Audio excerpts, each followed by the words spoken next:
Hey guys, welcome back to our channel. We're Mums in Melanin. My name's Sakoni. I'm Takumba. I'm Ayola. And I'm Debbie. Listen guys, you are in for a treat. Today we have Sandra Igwe, founder of Motherhood Group, joining us today. So yes, it's going to be good. You're in for a treat. Sandra, thanks for coming today. We appreciate it. So we just want to hear a little bit about yourself. If you can just introduce yourself, what you do, what led into your journey today. Yeah. Can I just say, you guys are so beautiful. Thank you. Not just like physically, but you could just have amazing vibes about you. It's not every thank girl that I just dance you. with randomly. So, so I'm Sandra Igwe. I am a mother to two girls, Zoe and Chloe, they're 6 and 4. And I'm also a founder of the Motherhood Group, which is a social enterprise that supports the Black maternal experience. And we do this through events and workshops, but also peer-to-peer support, counselling, doula support, research and advocacy as well. I'm also an author. Yes, come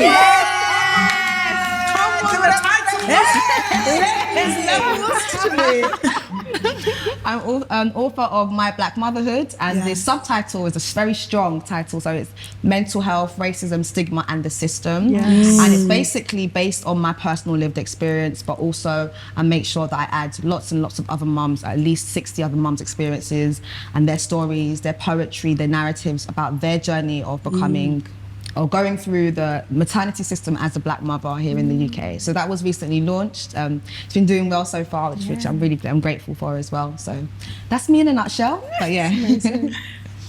Okay, so you said you've got 2 girls. Yeah. Tell me about your pregnancies. What were they like? Yeah, so both of my pregnancies in itself, they were okay. They were quite fine. They weren't that complicated, the actual pregnancy. But what I did find was that coming up to my labour experience, that's when I felt like there were so many gaps in the system. I felt like no one was really speaking about how race and racism impacts maternity care, labour, going through the birthing experience. So I had a very traumatic birth with my first daughter. And those of you who do follow me on socials will know I'm very vocal about like how I felt. I felt dismissed, ignored. I felt like the midwives were not really taking my concerns seriously.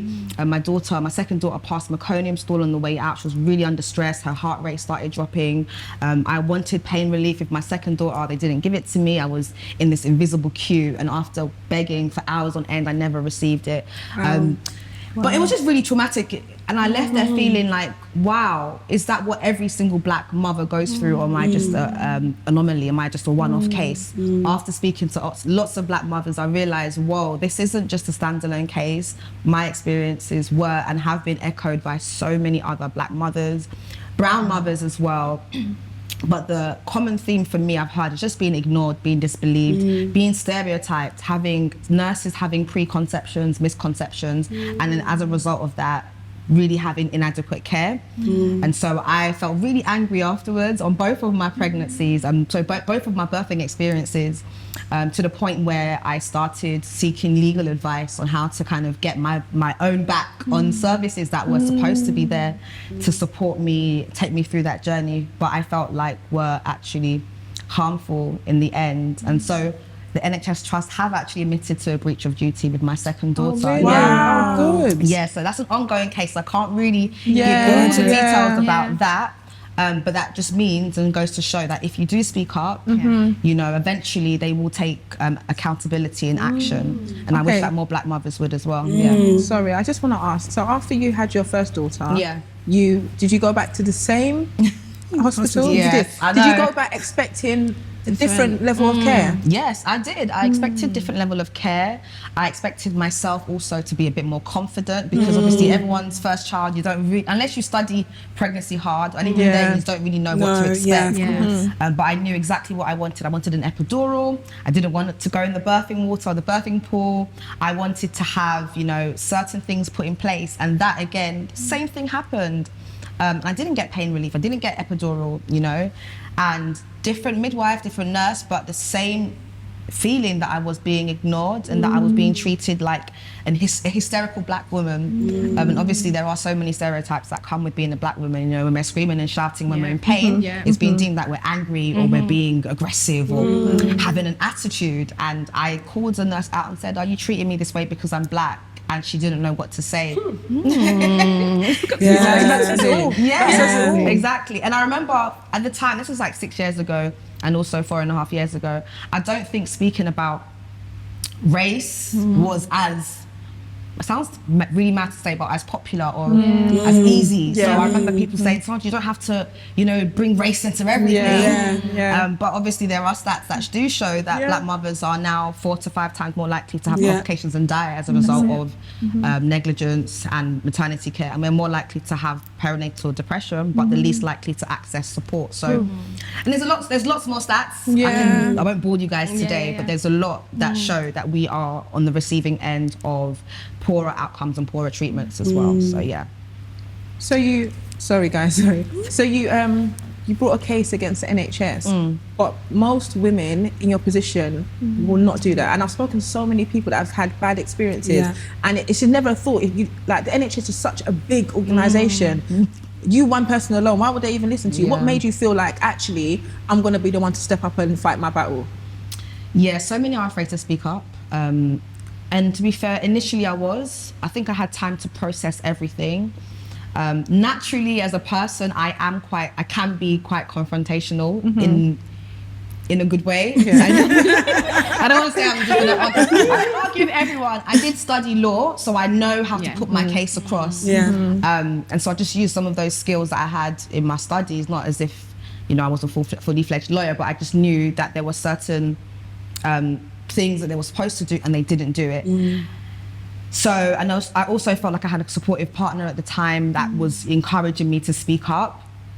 And I looked at my kids and thought, actually, why should I keep quiet? They were in the wrong.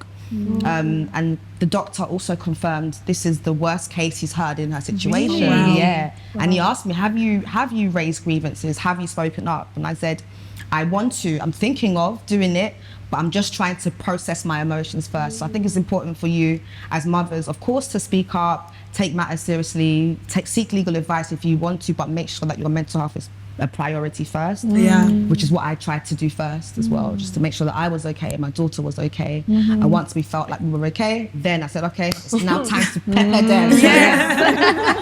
Which I did. So, That's good. Wow. I guess my question is, like, at what point were you thinking about? I'm talking about your book now, My Black Motherhood. At what point did you say, you know what, I'm going to start writing? Was it at the start? Was it, at what point were you like, I'm going to share my story and get all these other mothers, because you have other mothers' input in your story as well. I think it's always been in the back of my head that one day I will share this story in a book. But I think it wasn't like dramatically after the incident. So obviously creating safe spaces for black mothers, like which you guys are doing so amazingly as well. Sharing our stories, sharing our experiences, having events, having workshops, having focus groups, writing blogs and all of that, naturally that made sense to do that afterwards. But what's quite amazing is that I first released a children's book about my kids first. So in Chloe, I remember. That was independent. So that was just myself. During lockdown, beginning of lockdown, I was, bored, and I put that together, and that done really, really well. It went to #1 bestselling on Amazon within the first few days. And Amazing. then I had that. Thank you so much. And then I had the idea to do this book, but in my head, the title was called Black Mums Anthology, which was to bring all of our stories together and make it into a book. And I created a flyer so that mothers can put their submissions in. And then just before I was going to press post and share it, I said, no, I don't feel like I'm ready to do it yet. I held back. And then funnily enough, about a month later, I was approached by my publishers now, who said that they've been watching my work and they're really interested in me writing a book. Do I have any ideas? And I was like, oh my goodness, this is the sign. So I pitched the idea to them, and then it turned into being My Black Motherhood. And that was 2 years ago, almost 3.5 years ago. So it all kind of fell into place. But the idea was always there.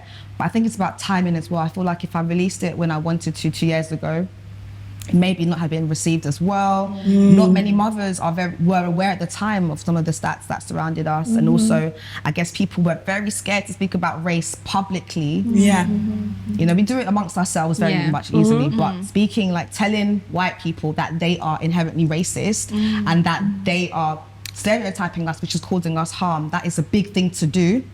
but we're doing it now, and they're actually inviting us into their spaces to tell them how, not how to, but what way do we want to receive care. And that's for me a massive milestone, because that would have never have happened 5 years ago, 4 years ago, 3 years ago. 100%. Absolutely true.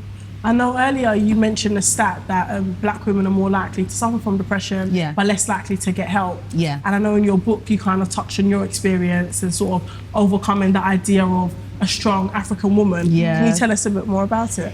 Yeah, so after giving birth and having a traumatic birth and going through that crazy experience, I was really depressed after. There wasn't a word for it. I didn't call it depression, obviously being Nigerian. Was this baby number 1 or 2?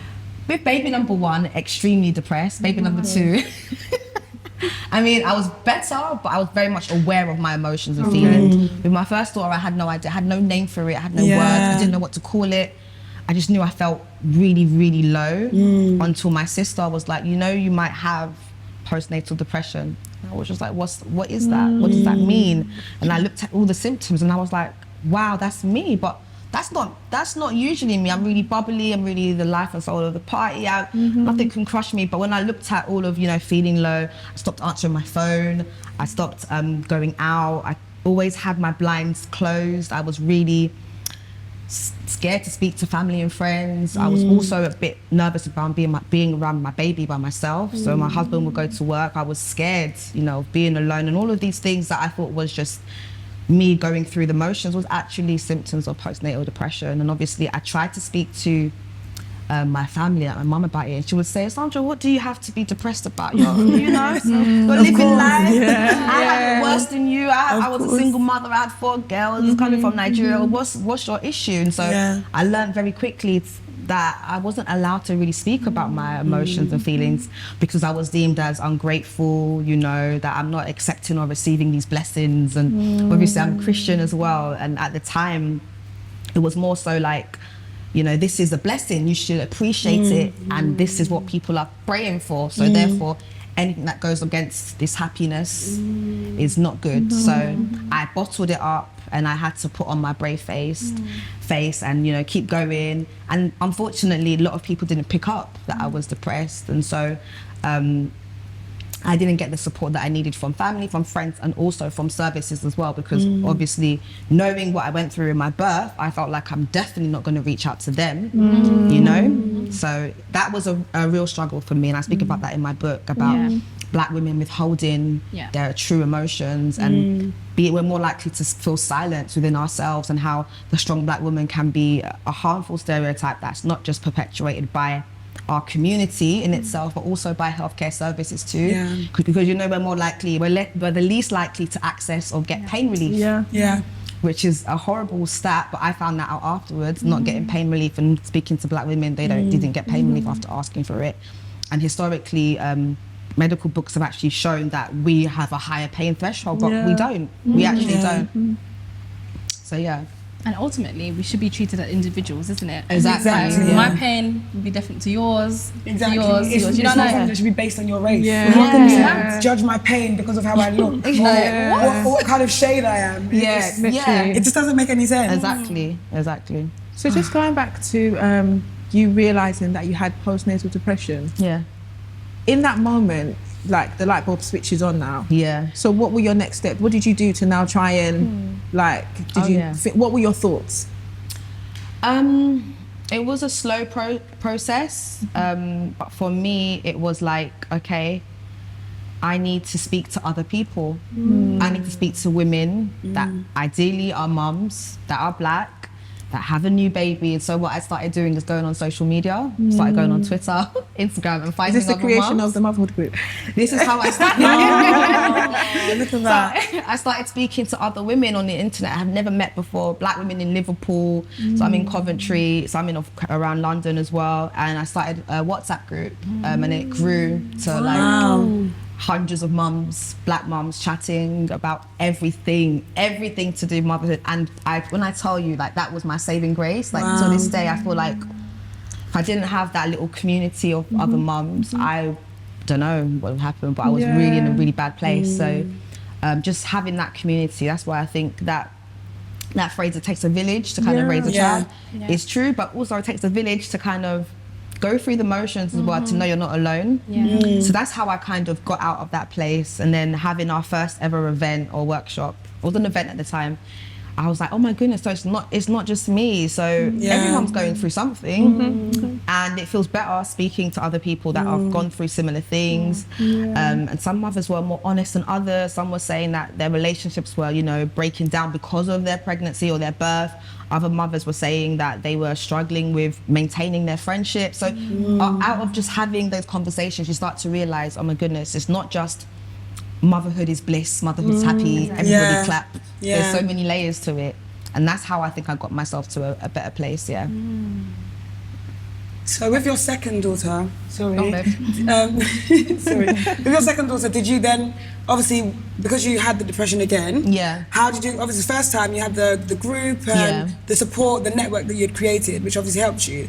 With your second daughter, you probably didn't see that coming again because you already had this group per se in motion. So what did you do, what steps did you take then? Did you seek professional help at that point, or how did you deal with it? It's weird because even though you think that you know how to manage it, it hits you differently each time. So with my first daughter, I think it was really bad, but because I was really unaware of what it was called, I was just kind of just going through it, and I just guess floating and kind of like accepting that this is my new fate. With my second daughter, I was very much aware of it, and so I would take active steps like going for a walk, doing mindfulness, journaling, reaching out, and what they tell you to do. And I was doing all of that, and it was helping, but I just knew that this would pass. So I was more so accepting it and just waiting for that feeling or that season to kind of pass. And it did, but also I felt like I had more of a purpose as well and a focus. So with my first daughter, you know, I was a new mum, quite young-ish. In my mind, I was 24, so that's quite young, I think, in my opinion. And I moved out from where I lived in London, moved to the Midlands at the time. So I didn't really have, again, close support network. And obviously I couldn't go back to work because I moved areas. But my second daughter, I had a lot more of a community. I made lots of friends where I moved to. I had my projects that I was working on, the Motherhood Group. So I felt like I had things to keep me busy as well, which does help for some women. Some women say, no, it's fine. I want to be a mum and focus on my child. I found that it was easier focusing on my children and having other elements and pots I can dip into that made me feel like me again, basically. Because I felt like I lost myself with my first daughter. Like everything that I loved and adored, I suddenly stopped. Like I couldn't do it anymore, and that was a shock to me.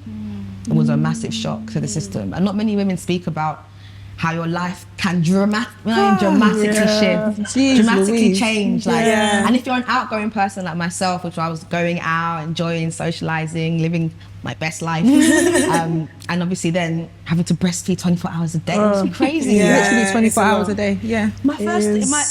It was just like, it was nuts because my first daughter was breastfed, but she didn't like breastfeeding, but she liked breast milk. Very confusing, I know. So I had to exclusively pump all the time. So I timed it every 2 hours. You'll hear vreh, vreh. So I was just tied to this machine. So annoying, It's so annoying. 2 a.m. vreh, 4 a.m. vreh. And I was like, this is my life is just my breast milk. And it's crazy because breastfeeding is tiring itself, but at least when they take it from the breast, you can kind of like lay down. You have to get up and plug it in. I was tied to a machine. Washing, and then you just get small milk like the pain. And that milk is like precious. You're like, honestly.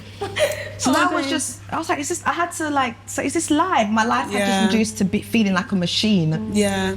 And sadly, at the time, I felt quite resentful because it was like I had, you know, such a bright future, and it felt like my future had been put to a halt to become a full-time carer, which again, I know for lots of women, that's what they desire. But at the time, for me, my pregnancy wasn't planned.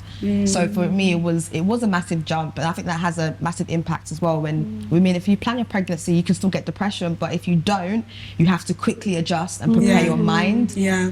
You know, so So what would you say if, obviously, we all have friends and family who are mothers. And like you said, sometimes you didn't necessarily vocalize how you were feeling. How would we sort of pick up if a friend is going through something? What's the best way to support a new mum, or even a mum who's having her third child but unfortunately going through depression? What's the best way to kind of help?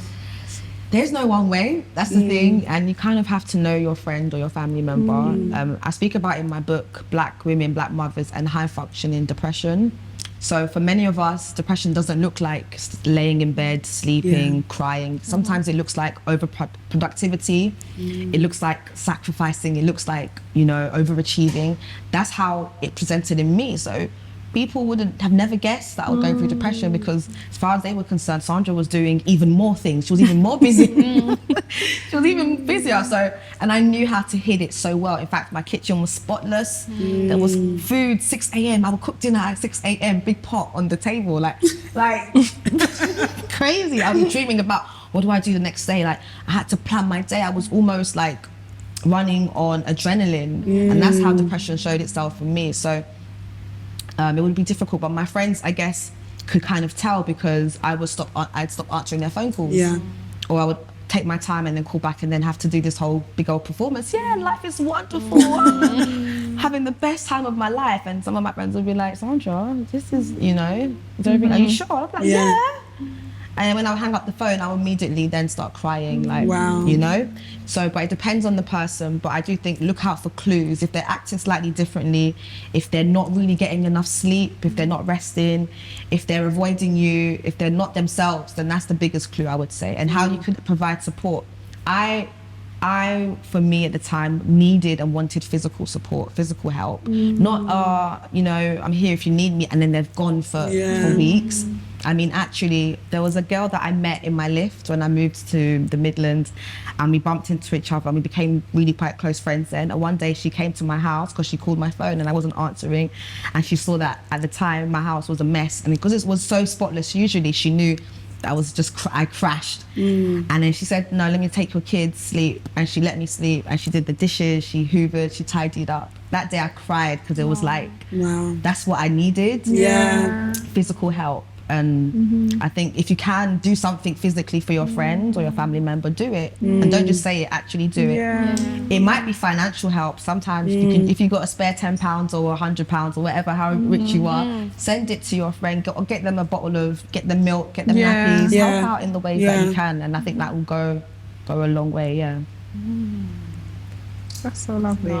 It's so refreshing to just kind of hear the stories, because obviously you know people that are going through it, but if you don't ask, you don't know, isn't it? Like I may see someone and be like, oh yeah, she had a bad experience giving birth, but then that's the beginning and end of it. After they've left the hospital, oh, how's the baby? How are you? How's the baby? And you know, it's like, we're not really looking into how's mum. Because mums always be like, yeah, I'm fine, I'm tired. But you just kind of take it as, all mums are tired. But behind that tired, there can be so much more. And what you started is the space for women to share that, to find someone that actually, like, you've been through this, oh my gosh, how did you deal with it? Okay, oh, I didn't know that, let me try that, let me adapt that, let me, you know, figure that into my life. Do you know what I mean? And you've created that space for people, and it's amazing. You are literally an amazing person. And it's not even just because, like, you did it for, like, your self-gain, you actually wanted to help other people. Even just to add to that, even when we came to your event,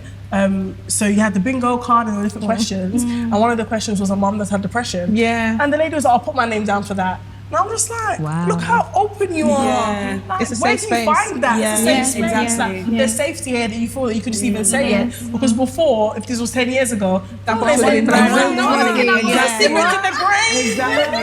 even the fact that, I said, this is nice. Can I ask you guys, why do you think it's taken Black women a long time to finally admit that we do struggle with depression? I was going to say that, literally. I think from a very young age, learned behaviour.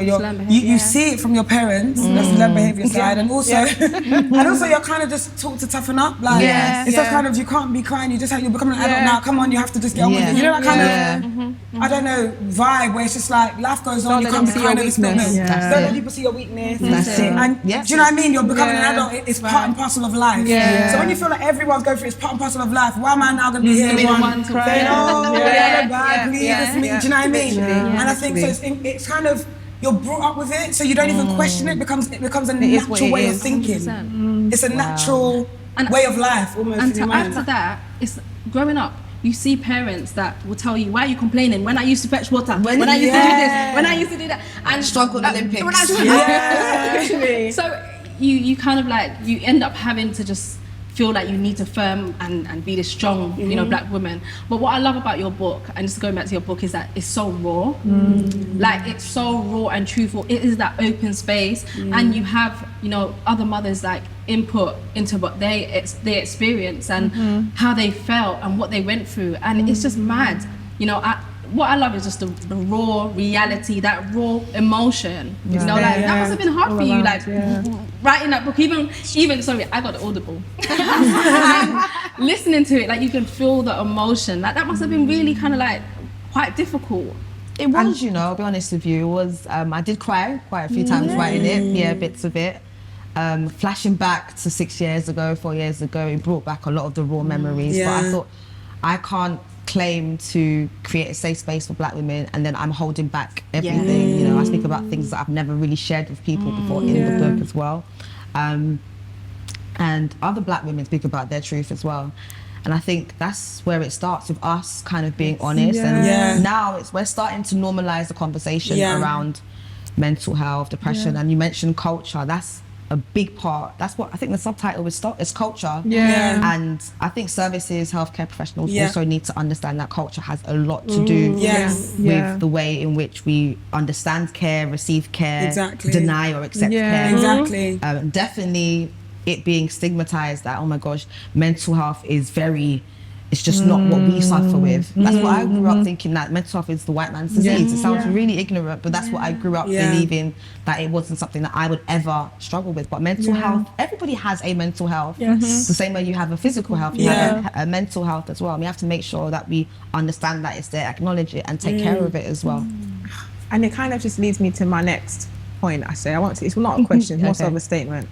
The fact that you've made this space where, as mums growing up in this day and age, we're now changing the narrative. We're not the ones that are saying, actually, no, we don't talk about that, or just, it's fine, you can bear it. We're the ones saying, if you feel it, speak on it. Do you know what I mean? And it's changing it for our children. So our children's children will scream it from the rooftops. I'm not today. How are you today? Today I'm not feeling too good. I banged my knee, my head is hurting. Whereas generally it's like, how are you feeling? I'm okay. But then we go behind the corner and be crying. No, actually, I'm not fine today. And not being awkward. Do you know what I mean? That's what I'm like, It's funny because you find the older generation now, they appreciate how open we are now. They like it, they listen and they're like, oh, so good that you guys can support each other, because I think for them, they think back on their struggles that they would have had, but had no one to speak to. And the beauty of having things like the Motherhood Group is, if you're like amongst your friends, the only mum, your friends can only relate so much, because they're not having to stay up at night, they're not having to pump 24/7. They're in beauty sleep whilst you're there. Do you know what I mean? So there's only so much they can relate. It's true. There's only so much they can relate. So you know when you talk to someone who doesn't really get, they're like, oh babe, sorry man. Man, must be hard, man. Because after a while, the journey carries you so far, man. Exactly. When I get there, that story has left my head. Exactly. But when it's like, you can even text someone, are you up? I don't know, so-and-so's, here, feeding, taking time. It's nice to have that support. So I think it's beautiful that you've created a space for people to meet other mums. And again, some of your friends might be working. That was me. I had friends who none of them had kids by the time I had a child. So everyone's in a 9 to 5. Whilst they're in the front of their computer, I can't be like, hey babes, what's happening? No one's got time for me right now. Whether or not they wanted to, but they just couldn't. So having that environment, it's lovely, and I just really commend what you do. Thank you so much. Thank you guys. Well. One last question from me. What advice would you give to mums, new, third, fourth time round? Like, what are you saying to mums that are having babies and maybe feeling anxious, or just, they've forgotten what it's like to be a mum? What's your advice for them? I mean, take each day as it comes. I think we're so bent on, rushing and going through it quickly. But I think take each day, take it slow, make sure that you're honest and true to your feelings, touch in with yourself. I think for me personally, as a new mom, I was so busy trying to plan for the future and what will happen next. And I wasn't actually going through and making sure that I was okay in that present moment. And then I guess speaking to anybody It could be family, it could be friends, it could be strangers, it could be your online community. It can be the person that you see in the shop every single day. For me, it was my neighbor at the time, you know, and I think that helps, just knowing and like someone else is going through or understands what you're going through. And even if you just have a listening ear, that helps a lot as well. What else? I'm trying to think. Because every person's different, so you can't give a blanket statement, but definitely just knowing and being true to yourself and saying, if I'm not myself, what can I do better? What can I do to reach out to other people so that they can support me? Yeah. Lastly. Lastly.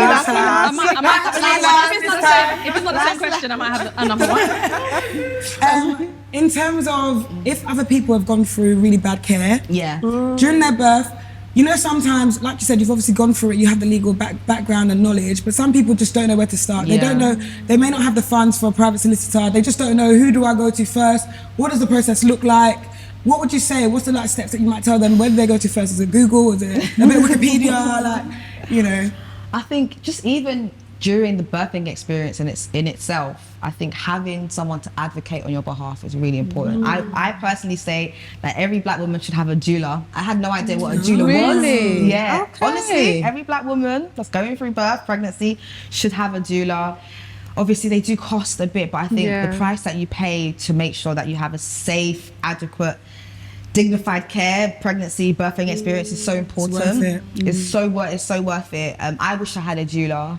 Obviously, my husband was there, but there's only so much that he knows and can do. I'm begging, I'm pleading, and he's like, please help her. And that's the end. To have a doula or somebody else that's knowledgeable, that can speak up on your behalf, can watch, can be your eyes and ear, because when you're miss things. When you're in pain, you don't really notice everything around you. You don't know what they're supposed to do, what they haven't done, and that's when usually the negligence takes place, when you're in that sort of vulnerable position. So have somebody there, a really good birthing partner, to be your eyes and ears, and to write down everything. Write down what you see, what they've told you, make a note, and it could be on your iPad or your phone, and then make sure that you ask for follow-up. So, you know, why did you offer me that? Make sure you have choice, because a lot of black women also report that they were kind of coerced into making a decision. They wasn't really fully informed, and for me, that was me as well. I was induced without realizing it. And I only realised months after. No, please, what do you mean? No. This one, we have to break this one down a bit. I didn't know. Oh my gosh, I'm doing my finger now.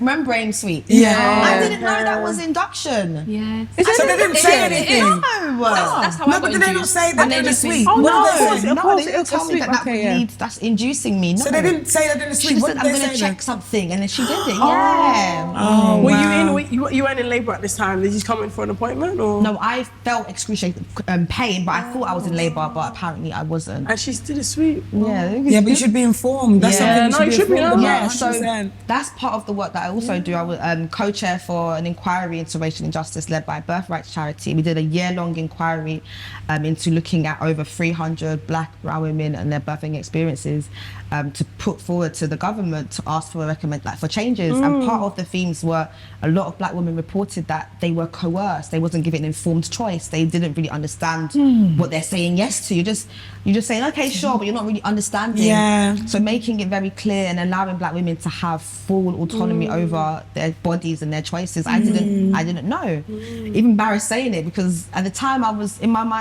like young, I was under pain. I just thought, that's fine, sure, this is what you all do, okay, sure, go ahead.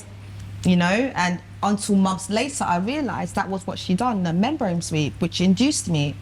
Jeez. That was really wrong, really wrong.